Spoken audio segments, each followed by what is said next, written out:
ஆண்டவரும் இரட்சகருமாகிய இயேசு கிறிஸ்துவின் இனிதான நாமத்தினாலே உங்களை வாழ்த்தி இந்த புதிய நாளிலும் தேவனுடைய ஜீவனுள்ள வார்த்தையின் மூலமாய் உங்களை சந்திப்பதிலே நான் கர்த்தருக்குள் மகிழ்ச்சி அடைகின்றேன்.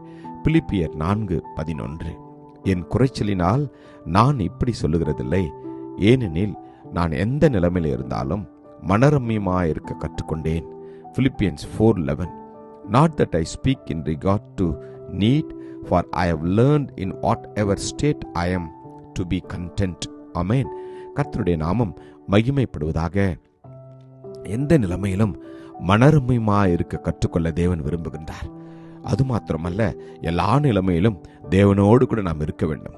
அவருடைய வார்த்தையின் மேலும் அவருடைய வார்த்தையின் வல்லமையின் மேலும் நம்முடைய நம்பிக்கையும் விசுவாசம் இருக்க வேண்டும்.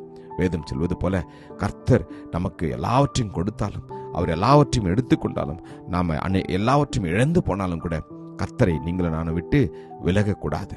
வேதத்தில் நாம் ஆபகுக்கில் வாசிக்கிறோம், அத்திமரம் துளிர் விடாமல் போனாலும், திராட்சை செடிகள் பழம் உண்டாகாமற் போனாலும், ஒலிவ மரத்தின் பலனற்று போனாலும், வயல்கள் தானியத்தை விளைவியாமற் போனாலும், கிடையில் ஆட்டு மந்தைகள் முதலற்று போனாலும், தொழுவத்திலே மாடுகள் இல்லாமற் போனாலும், நான் கர்த்தருக்குள் மகிழ்ச்சியாயிருப்பேன், என் ரட்சிப்பின் தேவனுக்குள் களி கூறுவேன் என்று. ஆமேன்.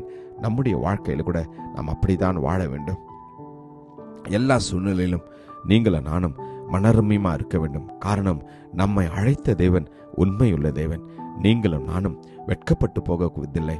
அவர் அப்படி வெட்கப்பட விடுவதும் இல்லை.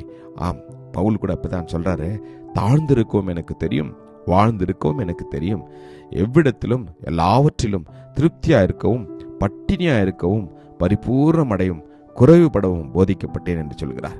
நாமும் கூட இந்த நாளிலே நம்முடைய வாழ்க்கையை தேவனுக்கு அர்ப்பணித்து சொல்வோமா? நம்முடைய இழப்புகளிலே, நம்முடைய எல்லா சூழ்நிலையிலும் நீங்களும் நானும் கர்த்தரோடு கூட இருக்க பழகுவோம். எல்லாவற்றையும் இழந்த போதும் கூட யோபு சொல்வது போல, நிர்வாணியாய் என் தாயின் கர்ப்பத்திலிருந்து வந்தேன், நிர்வாணியாய் அவ்விடத்திற்கு திரும்புவேன். கர்த்தர் கொடுத்தார், கர்த்தர் எடுத்தார். கர்த்தருடைய நாமத்திற்கு ஸ்தோத்திரம் என்று சொல்ல வேண்டும். என்னை கொன்று போட்டாலும் அவர் மேல் நம்பிக்கையாயிருப்பேன் என்று. ஆமேன். என் வழிகளை அவருக்கு முன்பாக ரூபகாரம் பண்ணுவேன் என்று சொல்கிறார். எனக்கு பிரியமான தேவஜனமே, நம்முடைய வாழ்க்கை கூட நாம் அப்படியே ஒப்பு கொடுப்போமா? இறக்க நேரிட்ட போதிலும் கூட சாத்ராக், மேஷாக், ஆபேத்நேகோ என்ன செய்தார்கள்? தேவனுடைய நாமத்தை அவர்கள் மறுதலிக்கவில்லை. தானியேலும் கூட சிங்க கெபியிலே போடப்படும் என்று அறிந்திருந்தும் கூட தேவனை தொழுது கொண்டான். இந்த நாளிலே நீங்களும் நானும் அப்படியே செய்வோம்.